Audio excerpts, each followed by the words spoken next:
Hola, ¿qué tal amigos? ¿Cómo están? Bienvenidos a un nuevo programa de Mundo Glam.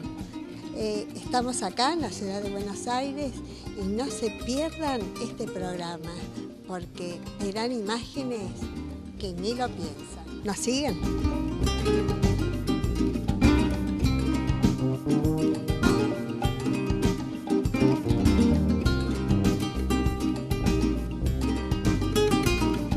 Bueno, hoy estamos en otro momento para Mundo Glam súper especial. Y estamos en la ciudad de Buenos Aires, una vez más, en un museo de arte decorativo. Pero no es un museo de arte decorativo común, porque tiene una historia muy linda para contar y estoy aquí ante la presencia de Georgina, que se va a presentar sola. ¿Cómo estás? Hola, ¿qué tal? Bueno, mi nombre es Georgina, como bien dijiste, yo trabajo en este museo, soy guía, ¿sí? Hacemos visitas guiadas para público local, extranjero, escuelas, bueno, tenemos mucha actividad por suerte.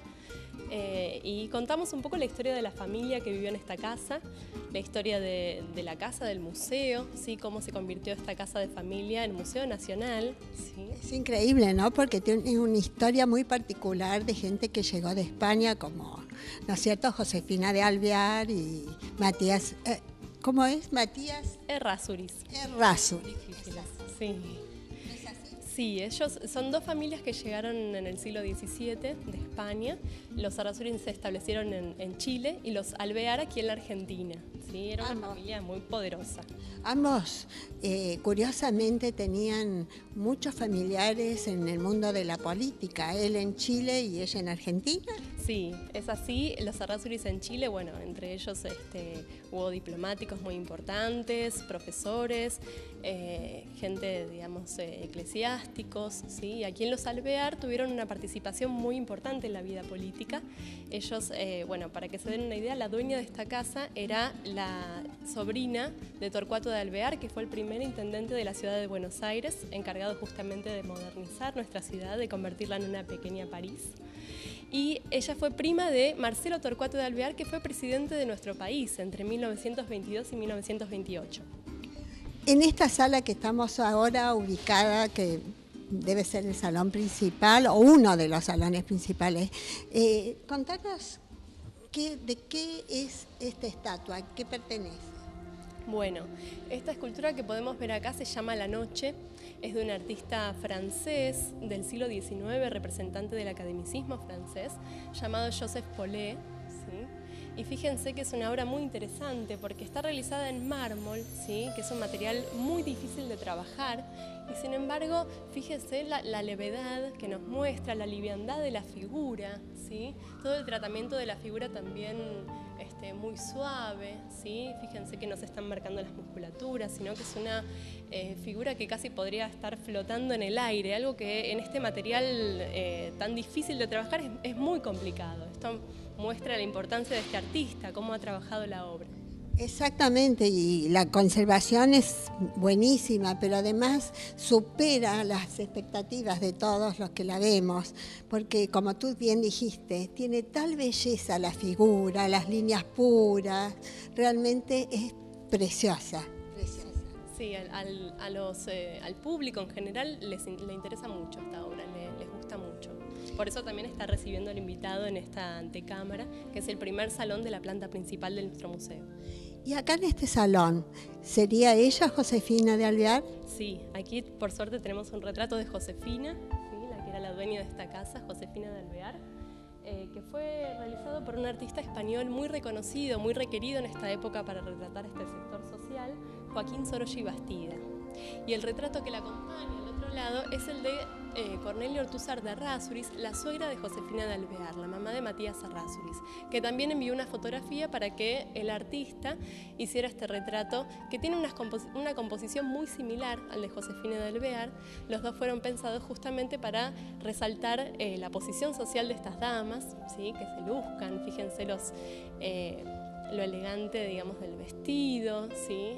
El tratamiento de esas telas, ¿sí? Y también la posición de las damas, ¿no?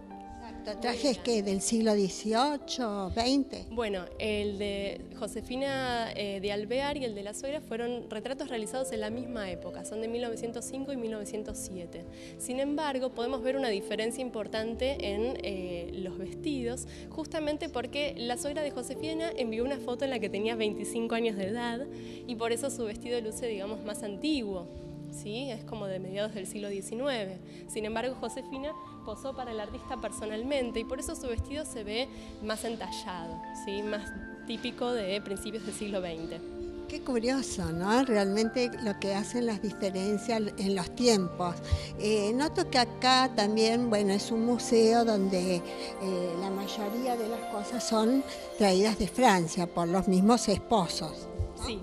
Bueno, en realidad todos los materiales que se pueden ver en este museo fueron traídos de Europa, sobre todo de Francia, ¿sí? O sea que todo lo que vean, todas las maderas, los espejos, los cristales, todo tiene origen europeo de acuerdo con el ideal de la época, ¿no? Todas estas familias, digamos, de este sector social eran muy admiradoras de la cultura francesa, ¿sí? Por eso también todo el palacio tiene un estilo francés. Digamos que este matrimonio, cuando se casan, tienen 2 hijos que llevan los nombres de ellos, ¿no? Matías y Josefina, ¿no? Sí, sí, sí. Esto era algo muy común también, ¿no?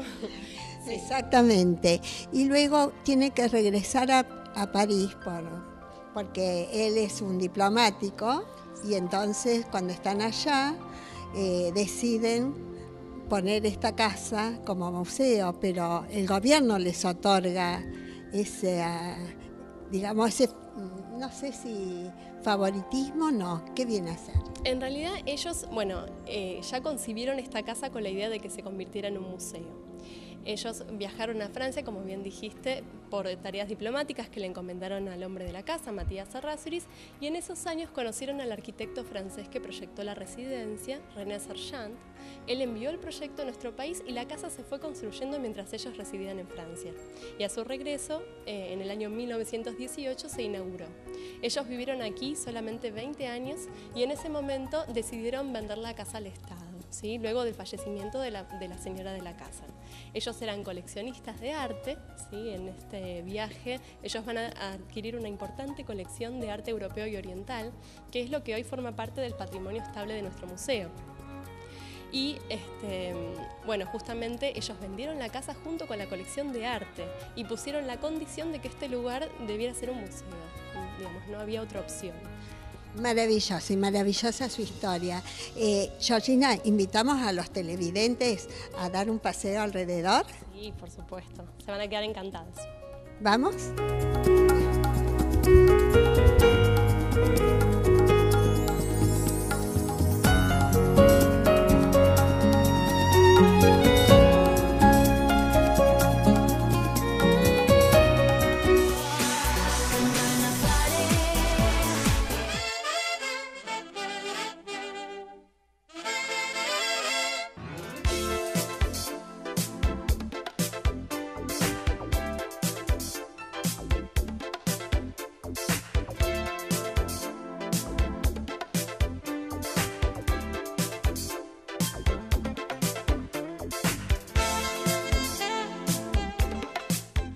Ahora, aquí en Gitana, dime tú, ¿cuánto de real y cuánto de imaginación has puesta?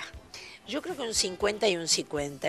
Todo lo que tiene que ver con las costumbres y la cultura gitana es rigurosamente probado. Yo hice el camino del gitano del sur de Portugal hasta Río de Janeiro para relevar que los caló o calé portugueses estuvieran bien representados. Pero el resto es ficcionado, los olores, los colores. Los amores. No, los amores relativamente. Te cuento que, y yo lo digo en una parte del libro, yo soñé con esto y recordé una conversación que creía que estaba archivada y se ve que la tenía guardada.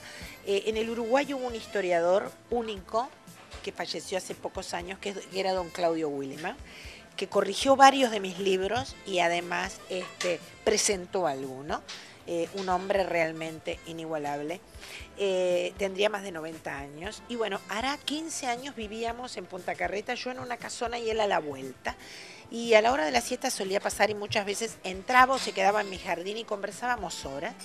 Y un día yo siempre le preguntaba por la Cisplatina, ese periodo en el cual fuimos dominio primero portugués y después brasileño, y sobre un personaje del que todos hemos escuchado hablar, pero casi ninguno sabíamos, que era Carlos Federico Lecor, el varón de la Laguna, ese hombre que llegó protestando porque los españoles habían dejado en Buenos Aires y en Montevideo solo barbarie, y él traía la distinción de la corte lusitana. Hay que pensar ese ser aristocrático que además trajo a la masonería aristocrática bajo el ala de su llegada. Y entonces me acuerdo que don Claudio Williman me contó todo lo que yo puse en el libro de él, y un día me dijo que él llegó, cuando llegó acá era viudo Carlos Federico Lecor, y como hacían en general los portugueses, dio la orden a sus compañeros de armas y él mismo de que se casara con alguna jovencita de la sociedad montevideana, lo mismo pasaba en Buenos Aires, como para fincar raíces. Y él se casó con doña Rosa, que fue ni más ni menos que la tía abuela de Luis Alberto de Herrera. Pero, además de casarse con ella, tuvo una infinidad de romances. Y don Claudio Williman siempre recordaba a uno con una gitana del primer clan de gitanos que se afincó en Montevideo, que venía de Portugal. Y entonces cuando yo 15 años después soñé con Calinda, fui al rescate de aquella historia. Por eso la historia de amor es verdadera. Por supuesto que los colores, los aromas, las conversaciones, como en toda novela histórica, la voz narradora hace que le des una suerte de seducción. Yo siempre digo que la literatura, y ni que hablar en la novela histórica, es un acto de seducción en 2 grados. Primero me tiene que seducir a mí y arrebatar en sueños el personaje, y después yo tengo que seducir a cada uno de los lectores.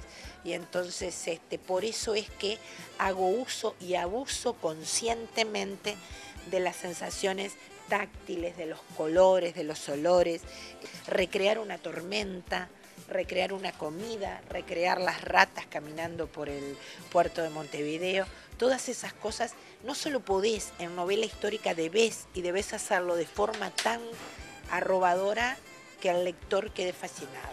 Claro, poder transmitir ese otro mundo, aparte de lo verdadero y lo real.